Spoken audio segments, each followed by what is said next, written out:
Essula ey'abiri. Mu biro ebyo Keezeekiya n'alwala kumpi n'okufa.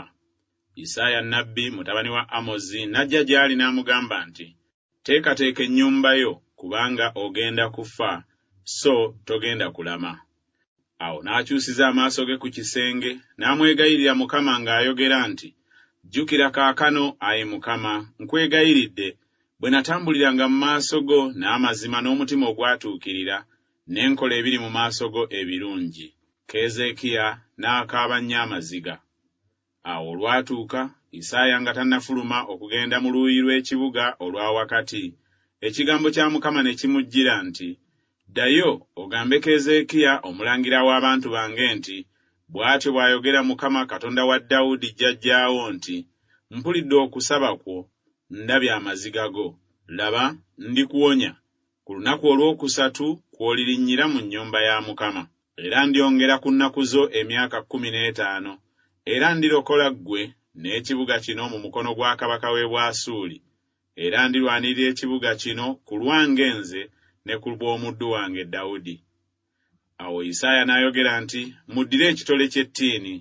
Ne bakiddira ne bakiteeka ku jjute, n'awona. Awo Keezeekiya n'agamba Isaaya nti, kaluwa akabonero nga Mukama alimponya, era nga ndirinnyira mu nnyumba ya Mukama ku lunaku olwokusatu. Isaaya n'ayogera nti, kano ke kaliba akabonero gy'oli akava eri Mukama, nga Mukama alikola ekyo ky'ayogedde. Ekisiikirize kinaatambula mu maaso amadaala 10, oba kinaddayo ennyuma amadaala 10? Awo Keezeekiya n'addamu nti, ekisiikirize okukka amadaala 10 kigambo kyangu. Nedda, naye ekisiikirize kiddeyo ennyuma amadaala 10. Isaaya nnabbi n'akaabirira Mukama, n'azzaayo ennyuma ekisiikirize ebbanga ery'amadaala 10 ge kyali kikkiddeko ku madaala ga Akazi. Mu biro ebyo, Berodakubaladdani mutabani wa Baladdani kabaka w'e Babulooni n'aweereza Keezeekiya ebbaluwa n'ekirabo, kubanga yawulira Keezeekiya bwe yali alwadde. Awo Keezeekiya n'abawulira n'abalaga ennyumba yonna ey'ebintu bye eby'omuwendo omungi, effeeza ne zaabu n'ebyakaloosa n'amafuta ag'omuwendo omungi, n'ennyumba ey'ebyokulwanyisa bye, ne byonna ebyalabika mu by'obugagga bwe. Tewali kintu mu nnyumba ye newaakubadde mu matwale ge gonna Keezeekiya ky'ataabalaga. Awo Isaaya nnabbi n'ajja eri kabaka Keezeekiya n'amugamba nti, abasajja bano boogedde ki, era bavuddewo okujja gy'oli? Keezeekiya n'ayogera nti, bava mu nsi ey'ewala mu Babulooni.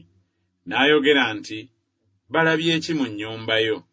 Keezeekiya n'addamu nti, byonna ebiri mu nnyumba yange babirabye. Tewali kintu mu by'obugagga bwange kye sibalaze. Isaaya n'agamba Keezeekiya nti, wulira ekigambo kya Mukama. Laba, ennaku zijja, byonna ebiri mu nnyumba yo n'ebyo bajjajjaabo bye baatereka okutuusa leero lwe biritwalibwa e Babulooni. Tewali kintu ekirisigala, bw'ayogera Mukama. Era balitwala ne ku batabani bo abalikuvaamu b'olizaala. Kale baliba balaawe mu liyumba lya kabaka w'e Babulooni. Awo Keezeekiya n'agamba Isaaya nti, ekigambo kya Mukama ky'oyogedde kirungi. Era n'ayogera nti, si weewaawo emirembe n'amazima bwe binaabangawo ku mirembe gyange? Era ebikolwa ebirala byonna ebya Keezeekiya n'amaanyi ge gonna, era bwe yasima ekidiba n'olusalosalo n'aleeta amazzi mu kibuga, tebyawandiikibwa mu kitabo eky'ebyomu mirembe gya bassekabaka ba Yuda?